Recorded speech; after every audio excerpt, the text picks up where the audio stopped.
Welcome into Buccaneers Total Access, brought to you by Hooters, the original wing joint since 1983. I am team reporter Casey Phillips, joined by two incredibly special guests. This is our first week to do this show this year, and we got big things. First of all, we got Ali Marpet co-hosting with me every single week. You know what? I know all the Bucs fans missed him. We had to bring him back. Also, in addition to Ali, we have Rachaad White, RB1, taking time out to join us. Rachaad, thank you so much for taking time out in a busy game week and coming off that win to hang out with us for a bit. Thank you guys for having me. Thank you guys for having me. Yeah, you get to be the first guest on with me and Ali. So you are our guinea pig to figure out how this works with me and Ali co-hosting together. Ali said he was a little nervous before we started. So I've been out of the game now for a little bit, so the media training might have worn off. So we'll see how this plays out. But I think we'll figure it out as we go.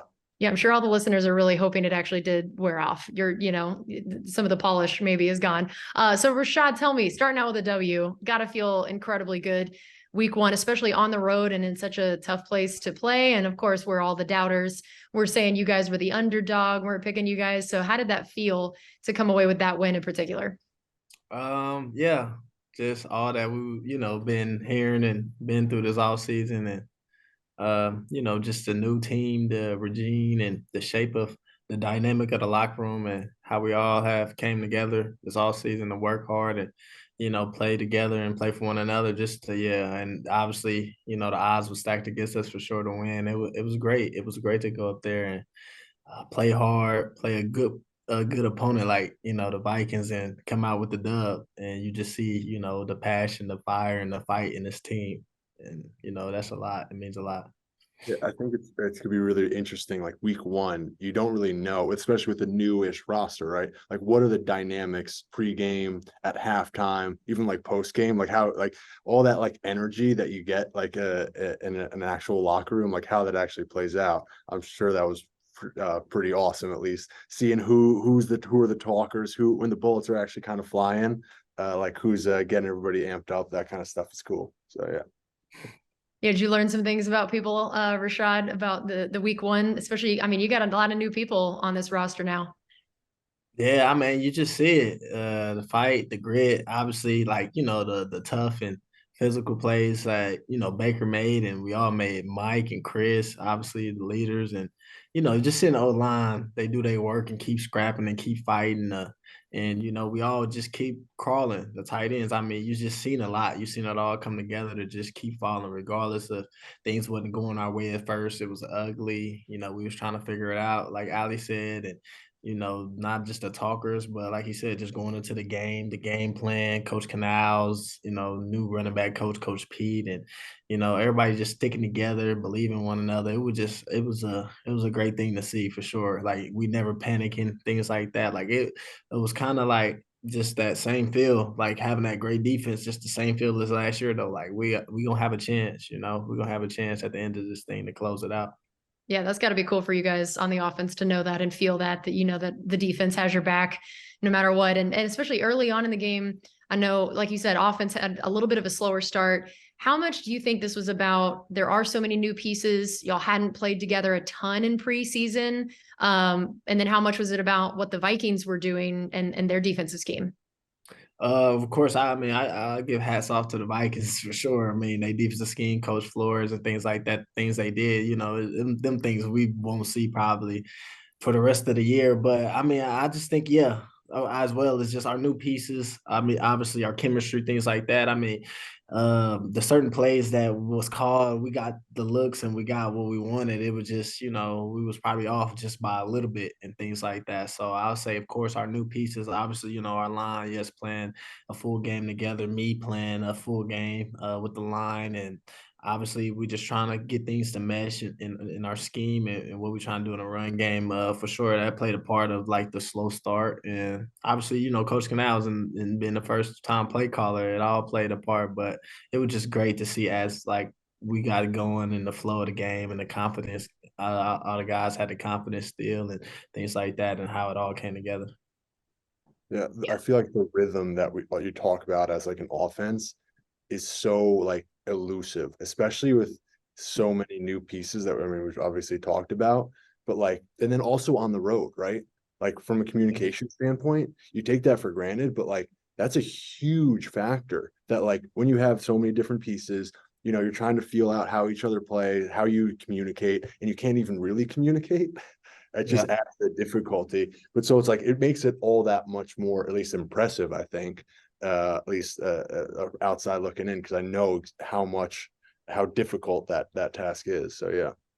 Yeah, you guys didn't have a false start penalty, which I think is incredibly impressive, especially in a place like that, in a dome, and you got a whole new offensive line and a new play caller. And I mean, I just feel like having so few pre-snap penalties was a really big deal. Rachaad, why do you feel like you guys were able to already pull something like that off week one with all this new stuff in a very tough place to play? Is there something specific that you feel like they were doing preparation wise that you guys as an offense were, even when you were struggling to get a start, it wasn't necessarily from just like a sloppiness maybe, or, some of those pre-snap penalties you might have expected? Yeah, I mean, for us, I mean, the biggest thing was just coaching. Obviously we went all week on the silent. We had like scope chance in practice, like to try to prepare us as best as as they could, like as Coach Bowles and them could. So I say that, and just us being locked in. I mean, I just remember in the huddle one time we was like, we're gonna go on 3 on here, like on the third silent count, and we all keep before we finna snap the ball or go out break the huddle, we all kept reiterating it to each other like, hey, on 3, remember, on 3, on the triple, on the triple. So just that communication, man. And I just remember times in the game, we all just talking to each other. Like I remember I was spread out like in like a wing slash formation. I mean a wing position. And then Mike was like trying to hear or see the signal that Bake had. And I'm sitting there doing a signal to him and just communicate. It was just like amazing just to see us all, communicate and going with a plan. But like I said, just practice. We prepared all week for it, and came together. We came up with signals ourselves for the OLine because we knew it would be quiet to the running back to pick up the blitzes that Coach Flores was going to send and the Vikings players was going to do. So it was just great. It was just, I mean, through practice and just us wanting to play with one another, play for one another, and really win. Those details are so important, like those extra like little like communication things, like just this little subtle hand signals, like it allows you to play so much faster. And like that's what I'm saying, that's like where I want to like emphasize the difficulty of new group away and all that stuff. So being able to navigate that stuff, like I know that sounds silly, like the on 3, how difficult that is, but like to get everybody on the same page when it's that loud and there's that much energy actually is like, I respect the heck out of it. Yeah. And I'm also curious a little bit because I feel like from a rhythm standpoint, in the first half, it felt like there was a struggle to get to where you guys wanted to be, but in the second half, it felt a little bit different, at least offensively. Is there something that you feel changed? At least I know in halftime adjustments are maybe more limited than I think most people think they are. But like, do you think was there a change in maybe energy or something that changed from like a confidence or something for you guys? I mean, honestly, for us, it was, I mean, the slow start, but the biggest thing, I mean, you know how I go, you play offense. The biggest thing is just getting over that hump of the third down.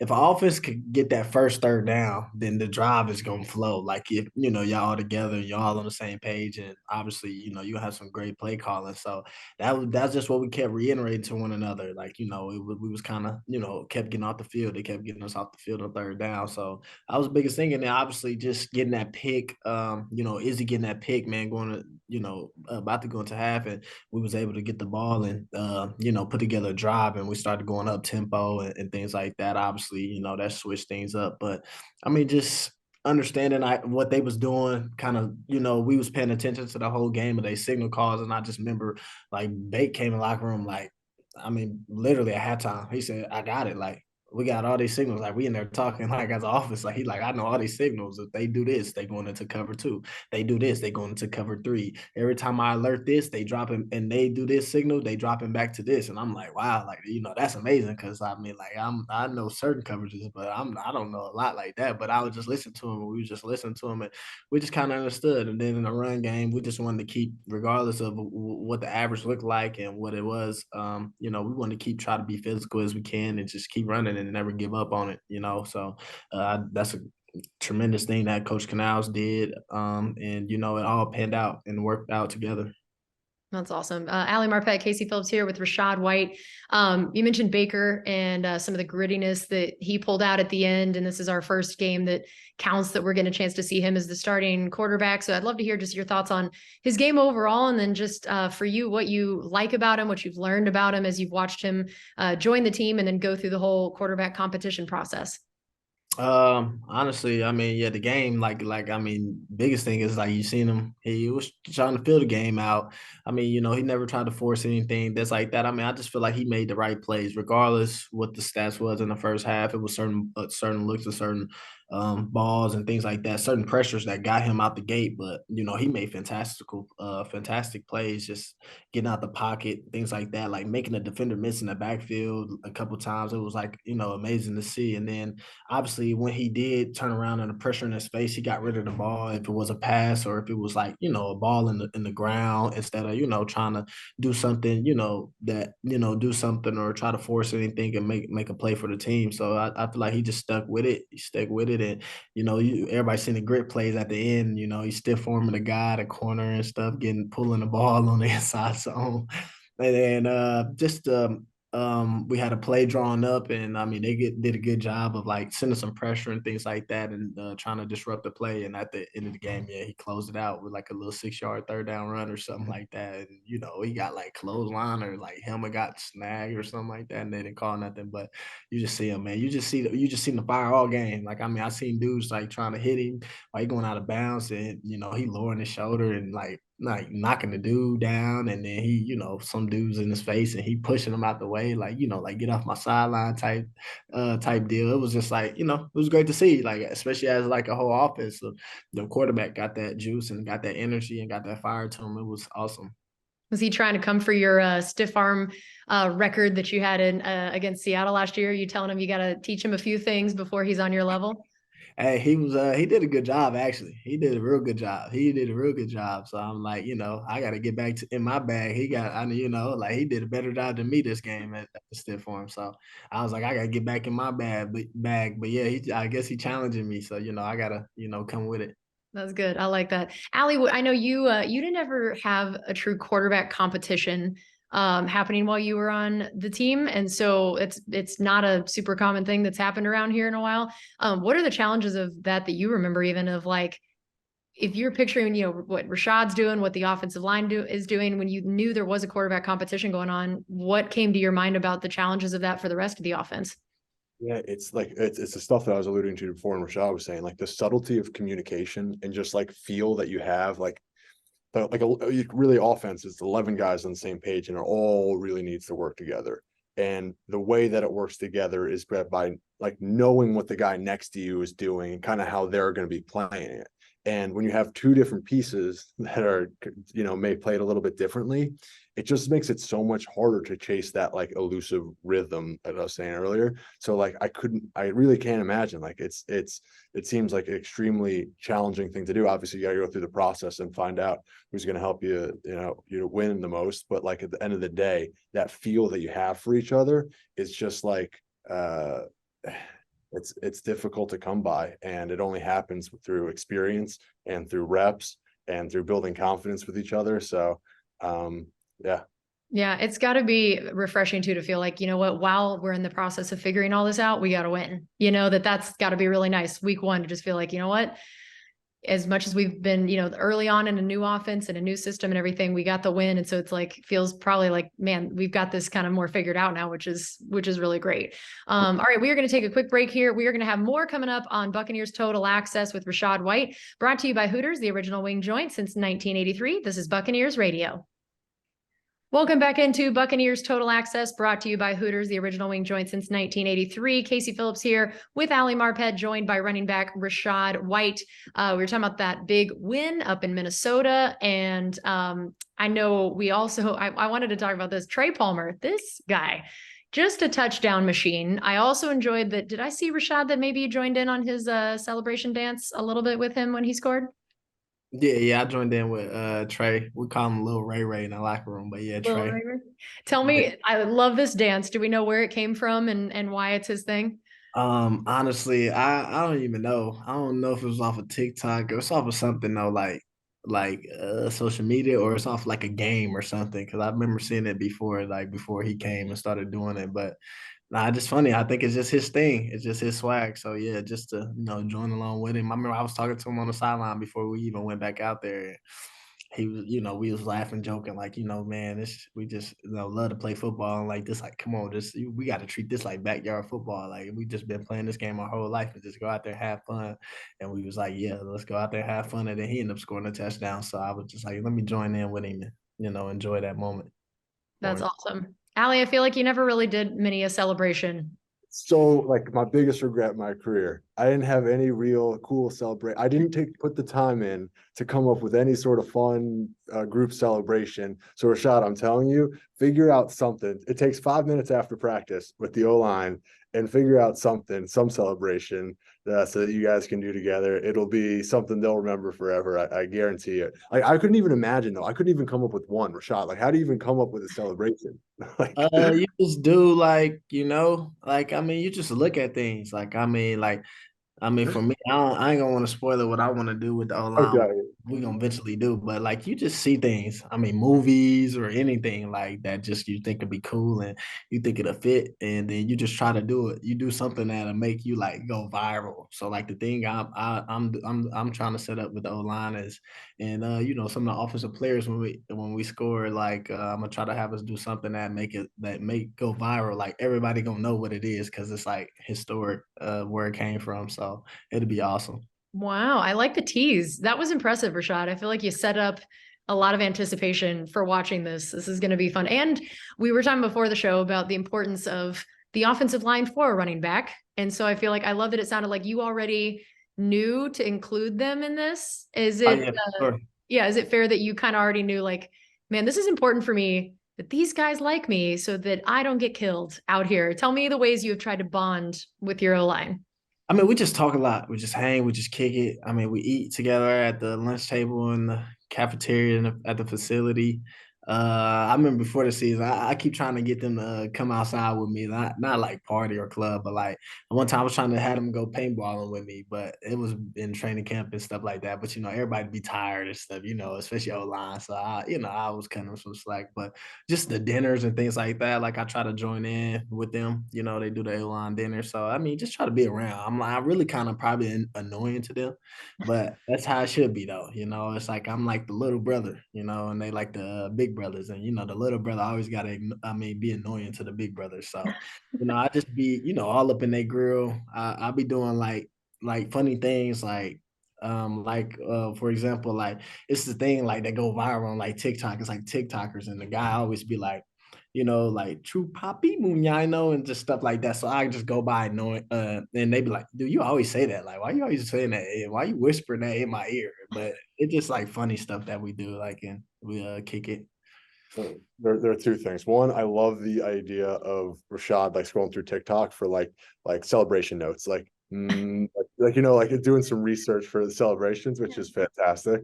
But secondly, for the O-line dinners, I'm just telling you, you don't have to do this. We've had running backs come to O-line dinners, and it's the best. I think when running backs are around for whatever Thursday night dinners, that's it's great fellowship. But I'll say this, a fantastic investment you can make is, you have a great game, maybe throwing for dinner, it's Yeah, a yeah, great for way. sure. I already all that. Yeah, all that already been playing like gifts and things like that. So Look like, at that. Allie's so proud of you. like Dude, it's I'm trying to like look out for sure. And then I for me with the O-line, I always remember watching like Le'Veon, and they would do stuff as O-line. Like I remember one time somebody was on their all fours and he was like bench pressing, and some of the linemen was like spotting them, and they was doing all kinds of stuff like up in Pittsburgh. So I mean, I just come up with like like some other own thoughts, and I don't want to try to steal like Le'Veon thing or something like that. But it's other things like that I want to include them in. It's gonna be funny, but it's gonna be good. Like it needs some practice though, because it's some moves, and you know how y'all be sometimes. Y'all really ain't got the best moves, but we're gonna practice it a lot until we can get to somewhat of it. Did you hear that he said you guys don't have the best moves? That's what I heard. But like, I wish I could like say that it's not true, but I think you got to pick your right guy. I don't know who's gonna. I wouldn't pick Luke. I wouldn't pick Cody. We're gonna just do it as like O-line, and then try to have the receivers join in and tight end. So we're gonna try to do like a big like whole office celebration group. They'll all save it. It honestly takes some time though. You gotta take some time after practice. You don't want to get up Yeah, there and panic and not know what to do, you know. yeah, for sure. That's great. I can't wait to see this now. So excited. Ali Marpet and Casey Phillips talking to Rachaad White. Another exciting thing from that game, Antoine getting his sack, forced fumble, recovery, all of that, and against his dad's old team, his hometown team. That also gave him 10 career sacks, which is the most by a safety in franchise history, which is wild. So Rachaad, tell me what it has been like to watch a guy like Antoine, and as someone who occasionally has to pick up the odd blitzer, why has Antoine just been such a force with this, and just what has it been like to watch a guy like him blossom so early on in his career?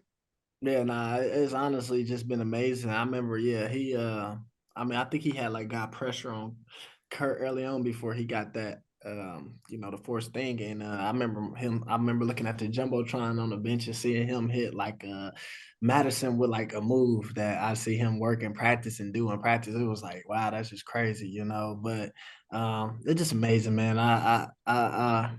I don't even know what to say about Twan. Like, I got a smile on my face, man. He a great dude, man. He work hard, man, and he just got it. Like, some dudes that just have it, like Twan just have it, man. You could just tell, man. Great instincts. He really care about what he does, literally, and he go hard, man. And he a great ball player. Like, he just studies and he really want to be great at this. So it just be amazing. Like, I'm always picking his brain, like even before practice and things like that.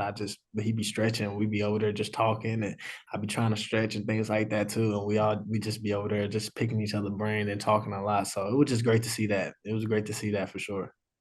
I have a question. Do you guys still do one-on-one like pass pro, like training camp stuff with linebackers, or it's kind of like a physical protection? Are you guys still doing that or no?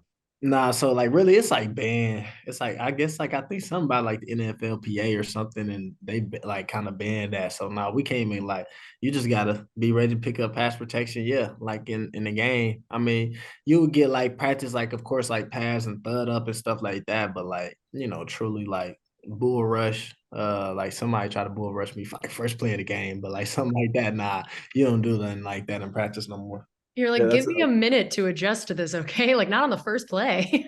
that's First what's play, that's first what's so play. impressive about Antoine though, right? Like he's coming in, you're not getting those reps, right? So you're not, and for you too, it's a hard job. You're not getting those reps, right? So like Yeah. you got to figure out game time, like how are you gonna fit it like that first bull rush, like it hits different. Yeah, for sure. For Yeah, sure. so I like think that's still Antoine having that feel, it's great. And I feel like the pass protection is the thing you typically hear people say is the hardest for running backs to adjust to coming into the NFL. That's the thing that really separates the good from the great and can sometimes take a little bit. So Rachaad, where do you feel like you stand on that now? And is that one of the areas that you felt like you needed the most growth in, or where did you stack when it came to the idea of being ready in pass protection as a rookie and where you're at now? Well, yeah, I mean, just my journey and things like that. I mean, I came in, I forgot because I went junior college, but was my first assignment was to pass protect, to earn the trust of like my coaches and things like that on my team. So like it all when I really like when I locked in on that, when that was my assignment, like it was easy. So it was just like common sense and easy for me ever since then. You just like we said earlier, just all about being on the same page and just knowing football, knowing fronts, knowing this. So in signals. I mean, so that's be the biggest thing. I mean, my line, Haynes is the captain on the line, so like as in like he the one that's like the QB. So he just lets me know things like that by signals, or sometimes he'll say it and things like that and give me everything I need to know. And then it's up for me. I know who they got, and then obviously who they don't. I mean, obviously who they don't. And then I got everybody who they don't. So like, that's just the biggest thing. So nah, it wasn't really hard for me and things like that. I got better over time of like just technique wise though, yeah, for sure. But I whiffed 2 blocks in the game though, but that's cool. It happens. I was trying to take some dudes' heads off, but my O-line, see the big brothers, when the little brother mess up, the big brother helped me out. They helped me out. Do they help you out? That's good to hear. That is good to hear. How about just being RB1 now this year? What do you feel like that changed about how you approach things? Did it change anything? How does it feel different as compared to last year, going from being rookie to now you're the guy, you're RB1, you're number one? Is that why you changed your number too? Is to be RB1? No, I was just a big single digit, honestly. Since like I said, during college. So I was just a big single digit guy ever since then. I'm in high school, I wore like number 28 or so. I was at first I wore two, so I was a single digit guy. And then I was like, let me go to 28 because Adrian Peterson was like my favorite running back. So like I was like, let me go to 28. So I switched to 28. But then going to junior college, things like that, I always wanted a single digit and things like that. So that's really why I just switched my number. I just feel like number one was like I looked it up on Google, like some of the meanings behind number one and things like that. It was like new chapter, new beginning in your life, and new, different type of things, adversity, new standings, and new principles and morals. So that's what helped me change that. And then just coming to number one. I mean, for me, it didn't change nothing. I still worked hard. I still work hard like I'm not number one. I still hold myself to high regards and high standards. Coaches will tell you. I'm glad we got the dub, but I'm upset at my performance. But, I'm just grateful that we got the dub. And, at the end of the day, I'm just trying to do my job to the best ability, and I want to be great. So, when you want to be great, you the hardest on yourself. Like you, your biggest critic, and you got to kind of sometimes, be easy on yourself. Yeah. Interesting. Ali, what do you think about that? What do you remember about that for you? If it's like, let's say the team gets a W, you didn't feel good about your game, the dynamics of that. Yeah, it's really complicated. So like I think as a player, most people don't want to hear this, but like honestly, like you probably focus on your own stuff first. So like how you played impacts I think how you feel about the week, and or at least for me, like if I played really well and the team didn't do well, I'd feel a little bit differently. I'd feel a little bit more positive going into like building some stuff. So I would take my own stuff a little bit more seriously, because you can only really focus on you.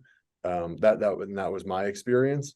But like when you end up winning as a team, like that energy like that builds, like that sort of confidence throughout the week, like just makes you feel good, and you can feed off that. So I think it's tough when like you don't play well and the team doesn't play well, because there's really nothing feeding into you. But so when you have like an energy in a game like you guys just had, even if you had a game that you didn't really feel like you performed at the level that you wanted to, right? Because you're the hardest you want to be on yourself. Like there's still so much energy to tap into and lean on those guys that you come back and you play to the next level, to the level that you want to next week. For sure. Yeah, no, I'm already knowing. I plan on that for sure. You're already ready. You're wishing the game was here right now, I bet. All right, we are going to take another quick break. We're going to have more coming up here on Buccaneers Total Access, brought to you by Hooters, the original wing joint since 1983. This is Buccaneers Radio.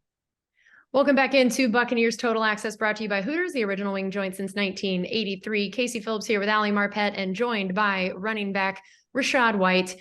So let's talk about your running back room a little bit. You've mentioned that you have a new running back coach, Skip Peete.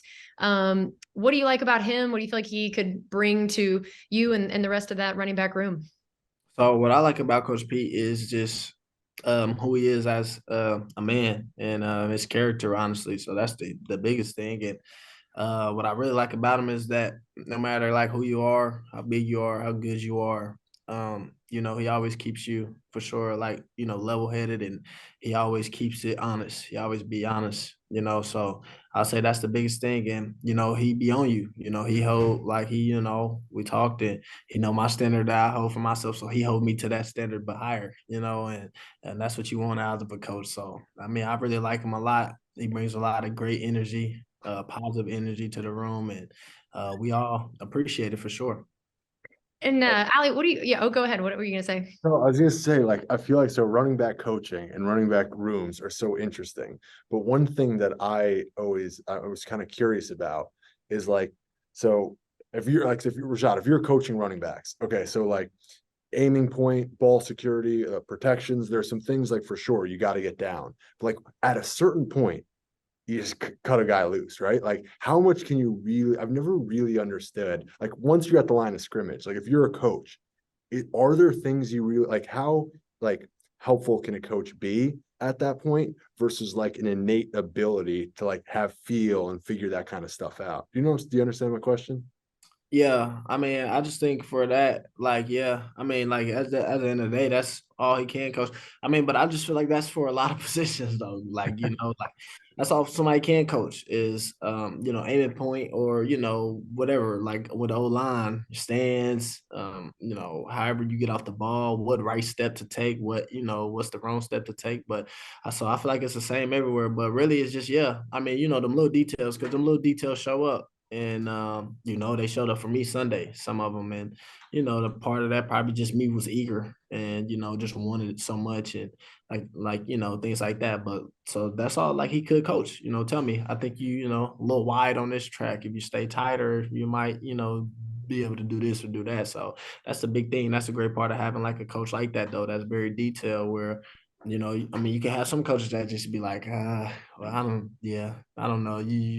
Not even paying attention to your track or things like that, or on you about like little details. So I think that's what makes it really good too about it, because then it's like, all right, and as a player, you should clean it up, and you should understand what he's saying. And, I understood what he was saying and things like that. So yeah, I'm with you on that. Other than that, yeah, as a running back, it's just instincts, man. It's just instincts.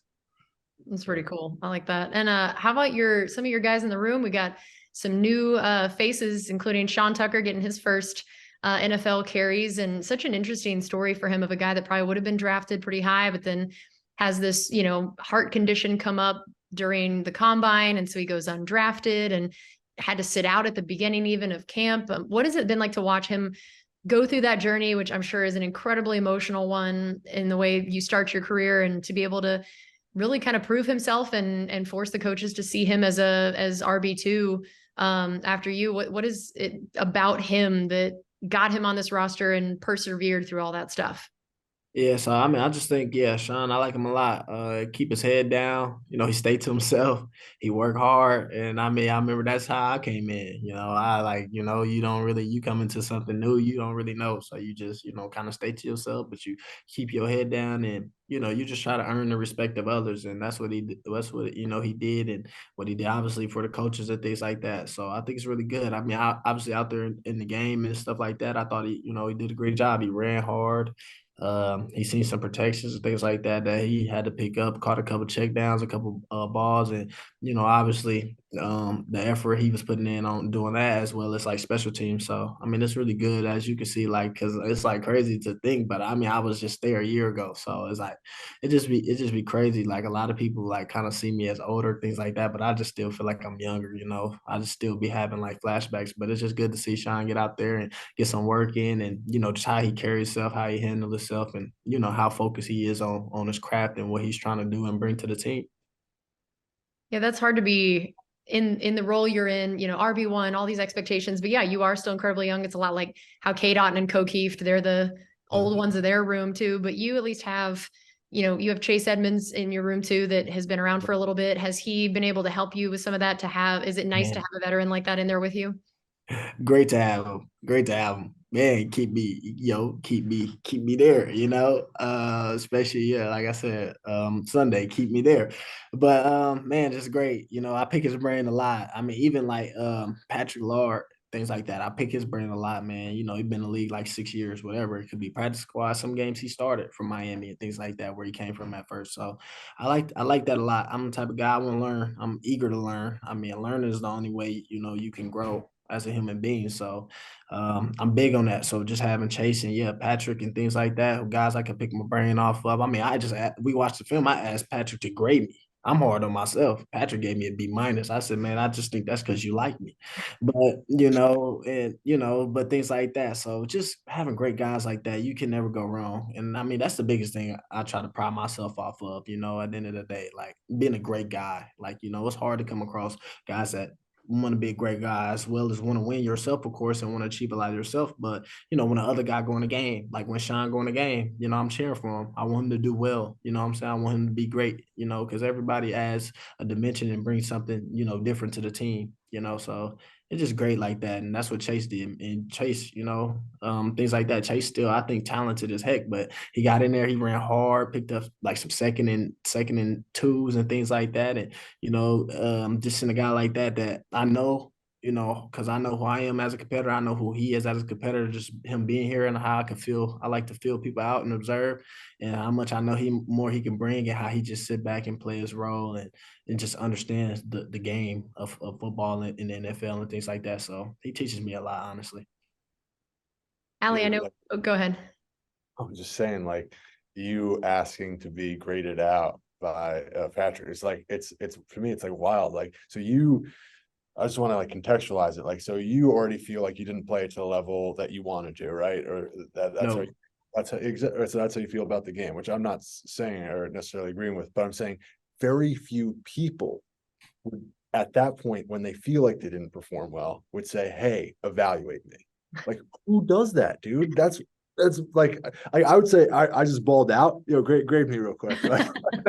But like after a game that I was unsatisfied with, and I'm still like, all right, I want you to evaluate me, and like I'm telling you that's I think that's gonna take you a long way. That's unbelievable. So that's a really cool little tidbit there. appreciate that. That's Yeah. awesome, Rachaad. Where do you think that comes from that you are that guy that's like, you know what, no matter what, I want the feedback, I want the help. I don't know, I don't care where it comes from. Where does that come from you? Honestly, just want to be great. I mean, like I could see what I see, but at the same time, like I said, I just like pick other guys' brains. You know, we all see different things, you know, and like I said, them guys been around the league for a good minute, so maybe I could have did this or did that. Like I mean, I'd said this last year plenty of times on like on interviews and things like that. Like I'm the type of guy that look back at the scoreboard. I mean, I think I missed something. Like, you know what I'm saying? So like everything had just been on me, like how I was raised and my older brothers and just seeing how they was like how we all grew up and how my mom just put a lot of weight like on her shoulders. That's just how I am. Like something could go wrong. I just say, nah, that's me. I could have did this. I mean, like Ali could got beat, you know, and I could have made a move to still make Ali right or something. Like that's just who I am. Like I'm like, nah, that's me. Like I gotta make a move. Like I gotta make that guy miss and things like that. So you know, I don't know. It just come from like you, like I said, just want to be great. Like you work so hard to get to a point like this in your life, and you know, you just like I said, I put so much pressure on myself that I really don't like care what like anybody else think or how much pressure they put on me because I mean, you know, I'm my like I said, my biggest critic. You know, it's all about how I can look in the mirror and get better each day. That's super cool. Yeah, that's fantastic. I think for me, there. I mean, this isn't again a question, but I think there are some things that I've seen from like really great players, right? I think self-awareness is one, right? So like ability to evaluate yourself and kind of like know your strengths and weaknesses, which it sounds like you just talking about your game, you have. And then secondly, like is like a curiosity. It's like, how can I get better? Like, where are the like the guys who aren't curious don't get better.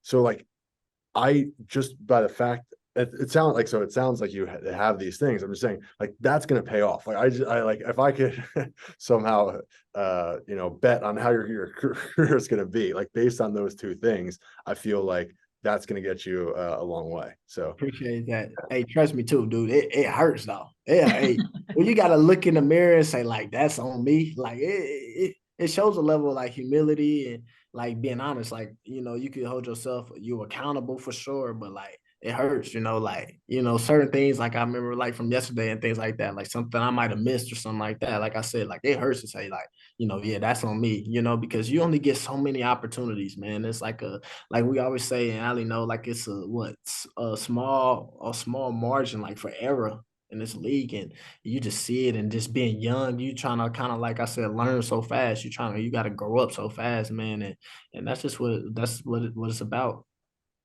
That's yeah. so great. And I know that you had to grow up pretty fast too. I mean, you talked about the way that you had to put yourself through college. You had to go to JUCO first, that you have you in some ways a bit of an unconventional path to the NFL, and that was especially to be a high draft pick, to be RB1, all that stuff. What stands out to you most about that journey and the way it impacted you and how you were able to get from there to here? I mean, so like I just said, and that's the biggest reason why like I'm me, like and I put so much and I never take anything for granted or I never this that, you know, like a lot of people, it's the first game. Like me, I just don't want to hear that. It's facts, it is true. We got 16 more and plus where we trying to head to, but like I just don't want to hear that. So just my journey, I just always feel like I owed it to myself to be great. I always told myself like, why like go through all that journey? Like you said, like I go through junior college, there's no scholarships. I had to pay this, I had to pay that. I had to pay, for my own, out in California where rent is high, Skittles is high. Like, can't even afford that. So I had to get a job, go to school, play football, you got to do all that. So I didn't put in all that work. I mean, go up to Arizona State, prove myself and earn that and, be grateful, be great, grateful and thankful to get drafted third round off of playing like 11 games, Division I college, like, so a lot of stuff just opened my eyes and being like, not taking anything for granted, being grateful. And like I said, all the time, I tell myself, you owe it to yourself. Like, you didn't got here, you didn't put all that work so far. I mean, you didn't put all that work. And so why not be great? Why not be, a legend? Why not be remembered, And that's the biggest thing for me. That's great. We're Ali Marpet and Casey Phillips here talking to Rachaad White. You mentioned that you had to put yourself through all those things, do some jobs. What were the weirdest jobs that you did during that time frame? I don't know. Most of my jobs was kind of smooth because they always like just warehouse jobs. So, I mean, you had to load like trucks and things like that. Some of them was with furniture. Some of them was just with other stuff, with certain boxes or so that, you had to put it in, and you had to organize and neat. You had to stack them neat in a certain way, things like that, like the structure of it. So it was just crazy, man. It was just amazing. I mean, I just remember getting up. I was working at 4 or 5 in the morning, getting as many couple hours as I could in. It was just like different, man. And I got a god pops that helped me, like, that helped me get that job. And it was through like this temp agency called People Ready. So that way I could just still be able to go to school or play football. But then when a job opened up, they needed somebody to come and just fill in for some few hours or a couple hours. I can just go whenever if I had time and things like that. So I never really thought it was weird jobs. I mean, I remember I like Bob Furniture for sure a lot. Like I like their warehouse a lot, like just stacking the couches and all the things that in the aisles and at a warehouse that needed to be shipped out and then load them into the trucks and things like that. So it just showed me. And I remember I was telling myself, and I still remember a lot of memories to this day. I said, man, this is not what I want to do. This is not who I want to be. I don't want this to be my 9 to 5. Dude, wait, hold on. I gotta get some clarity here. Were you were you working out and doing the warehouse jobs? Yeah. Like I was working out, yes, going to school, yeah, and doing the warehouse job. Yeah. Like so I did work for a moving company like a couple summers, like just picking up shifts here and there to earn some extra money. Like that was my workout for the day, dude. Like I'm not doing, and that was in the summer. I'm not doing school. I'm not doing football practice on top of that. It was just training in that. I was like, nope. Like I'm just moving this furniture today. Like that's my one thing. I couldn't even like that's mind blowing to me. Yeah, it was crazy. It was amazing, man, though. It just helped mold me into like the man I am today, though. Like the hard working, the structure, just like I said, being not taking anything in life for granted, understanding the opportunity, understanding, being present and just being grateful for everything. And how has being a dad affected that too? I mean, I know that early part of your journey had a bit of impact, but now I know, man, you are girl dad extreme. Like I can just tell, like you love that little girl. You take her everywhere with you. Like I can tell just you're the apple of her eye. Like it's really cool to watch y'all's relationship. What has that meant to you and how has that affected the man that you are now? It means a lot. It means a lot, especially on not times like this. I remember I was just talking to another coach, Coach Thad, and and people could see it like kind of over your face and body language, like you for sure happy. Like, like I said, like I'm happy about the win for sure, but just certain things just take you to a whole new space, like dimension. So just being able to see my daughter and things like that, it just get me out of like, all right, football mode now. And like, let's be a dad. Like, let's just cherish, like, cherish life. And, it's, a time where you need to be all the way locked in on football. And then there's times where you need a break. And my daughter is like a huge break and that reliever for me. Than just seeing her always makes me be like, all right, like, it would make me be like, skip that game. It is what it is. Like, I'm just happy, like, my daughter right here. here. She healthy. She's smiling. Just crazy. And just seeing, like you said, coming from last year to like how big and how old and how much she talk now, and just her teeth, and she smile like me, and just get a lot of goofy things like me. It just be amazing to see like how your child gets, your characteristics, and how they act, and then you just try like me. I'd be like, nah, she didn't get that from me. And I tell her mom that all the time. Like, she must get that from her mom. She must get that from you. All the good traits from you, right? I don't know. Like, people thinking my daughter looked like me because when I was young, I guess we got some similarities, but I'd be saying she looked like her mom. That's great. And it is interesting to talk about, Ali, he mentioned the idea of the needing the break occasionally. And I think this is something that's so interesting for professional athletes who, what your work world is out there for the world to see. And, I totally understand why sometimes fans are like, they don't want to see guys joking around or smiling or laughing after a game at all. And like, what is the way to balance the idea of, you take your job seriously, you are really upset if either you don't play well or the team doesn't play well, but then the mental side of, now what? How do you, do you sit in that all the time? Or is there a point where you have to go to your daughter, go to friends, go to do other things and pull yourself out of it? Rachaad, I love that you just said that like that. Because like I said, it is essential. If you want to perform at your best, like you have to decompress. You just can't hold on to that all the time as a player. It's impossible. Fans may expect that of you or something, which is maybe a little outrageous. Like at the end of the day, like you have to compartmentalize a little bit and figure out a way to decompress so that you can come back on Wednesday with like a newfound energy and passion. Because if you're just like you're saying in the hallway, if dad or someone sees you and they tell you that you're not feeling as good as you want to be, like you need to have that so you can come back on Wednesday and be like, oh, that's Rachaad, like that's it, that's the energy, So that's awesome that you have that with your daughter. I'm curious, dude, are there anything else in like Tampa? Is there anything else you do to like decompress or anything like that?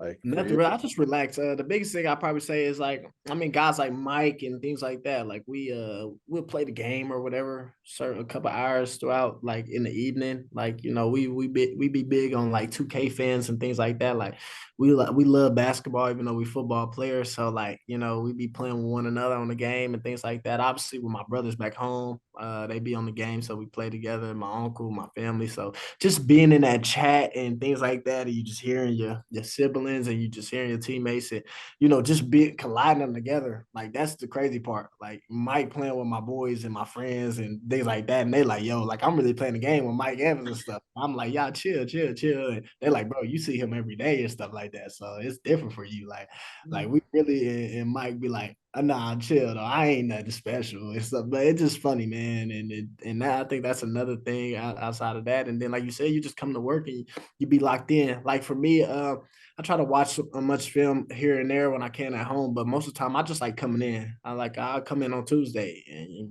get a good amount of film in for an hour and a half or so, and I bring like a vet in with me, like a guy. I text a guy like Chase or Pat, or both of them, and I tell them, yo, can you, I'm coming up there at like 10. Can you be there at 10, or you gonna be there earlier? So just spend that in. But then it's like when you outside of there, you just try to, it's a lot of, you try to get so much positivity, like, because like at the end of the day, I'm harping about the game, but at the end of the day, it is what it is. Like it's never too high, never too low. At the end of the day, and it's so much negativity like going around in the world.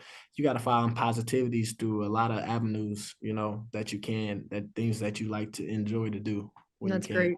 I love that. All right, we're going to take a quick break here. We have a few minutes left here on Buccaneers Total Access, brought to you by Hooters, the original wing joint since 1983. This is Buccaneers Radio. All right, we only got 2 minutes left, and then you're out, man. Killing it. Yeah, I feel like my friends would be a liability on the game if I had them playing like that. 100%. 100%. All right, here we go. It's time for our final segment here on Buccaneers Total Access, brought to you by Hooters, the original wing joint since 1983. We are joined by running back Rachaad White. We got our first home game coming up this next week, and taking on the Bears. Tell me I know it's super early in the week in terms of game planning. If you don't know anything about them yet, that is acceptable. But is there anything that stands out to you about the Bears at this point? Obviously, we were just talking about them, honestly. We just think that they're very athletic. have a good, fast, and physical defense from our offensive point of view, and that they do a lot of things like really, really well, and things like that. So we just try to figure out what some of their base things is, and then obviously get our game plan around that where we feel like certain things of our scheme that might work on them. But as of right now, we just know they really athletic. They fast for sure, and they got some really, really good players. And in the box and things like that, is stout for sure. So it's a good challenge. I mean, anytime you go out there on Sunday, what I learned, even just being a young player, you can think this or you can think that, but the games, all of them really most likely come down to the wire. Like it's hard to get blowouts in this league for sure. That's for sure. All right. We only have about 30 seconds left. Ali, what do you remember about first home game for you? What that feeling is like of each season?